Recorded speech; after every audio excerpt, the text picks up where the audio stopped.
أعوذ بالله من الشيطان الرجيم. بسم الله الرحمن الرحيم. إذا وقعت الواقعة ليس لوقعتها كاذبة خافضة رافعة إذا رجت الأرض رجا وبست الجبال بسا فكانت هباء منبثا وكنتم أزواجا ثلاثة فأصحاب الميمنة ما أصحاب الميمنة وأصحاب المشأمة ما أصحاب المشأمة والسابقون السابقون أولئك المقربون في جنات النعيم ثلة من الأولين وقليل من الآخرين على سرر موضونة متكئين عليها متقابلين يطوف عليهم ولدان مخلدون بأكواب وأباريق وكأس من معين لا يصدعون عنها ولا ينزفون وفاكهة مما يتخيرون ولحم طير مما يشتهون وحور عين كأمثال اللؤلؤ المكنون جزاء بما كانوا يعملون لا يسمعون فيها لغوا ولا تأثيما إلا قيلا سلاما سلاما وأصحاب اليمين ما أصحاب اليمين في صدر مخضود وطلح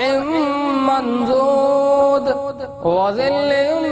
ممدود وماء مسكوب وفاكهة كثيرة لا مقطوعة ولا ممنوعة وفرش مرفوعة إنا أنشأناهن إنشاء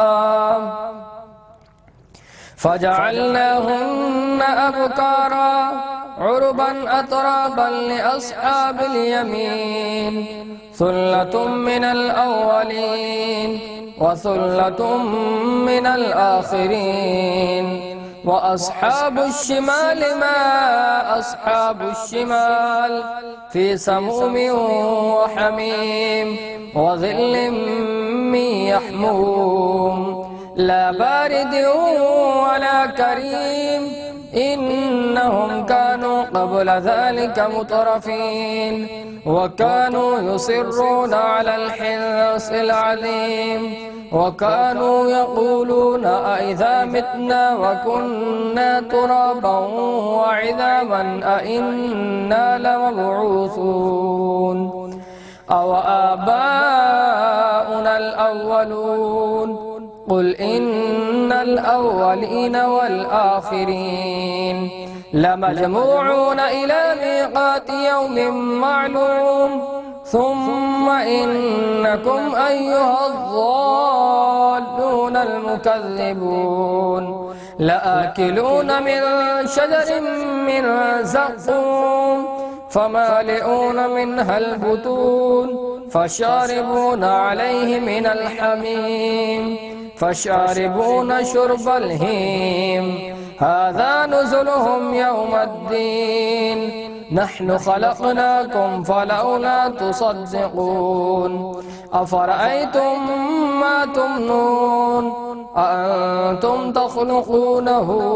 أم نحن الخالقون نحن قدرنا بينكم الموت وما نحن بمسبوقين على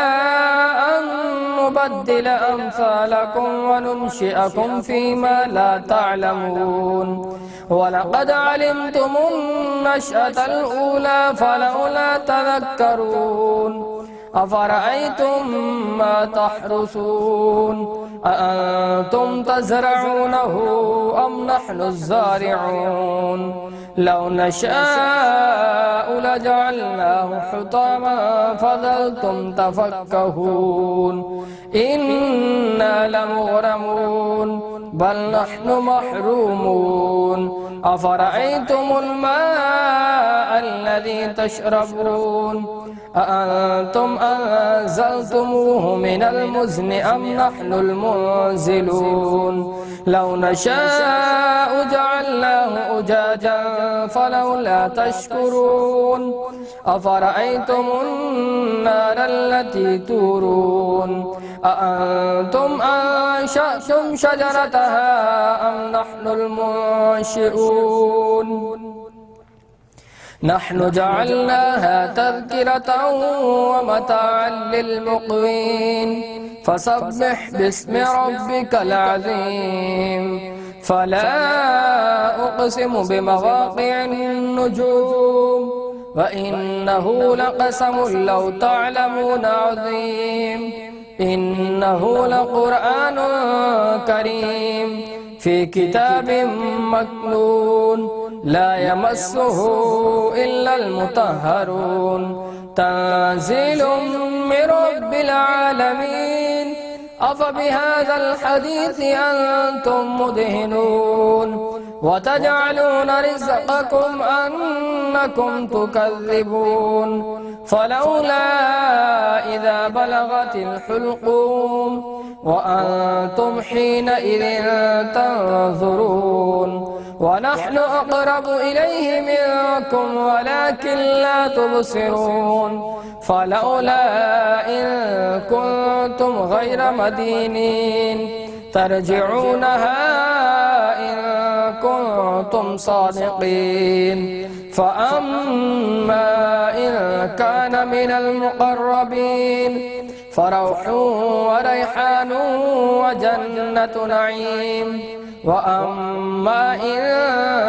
كان من أصحاب اليمين فسلام لك من أصحاب اليمين وأما إن كان من المكذبين الضالين فنزلهم من حميم وتصلية جحيم إن هذا لهو حق اليقين فسبح باسم ربك العظيم صدق الله العظيم.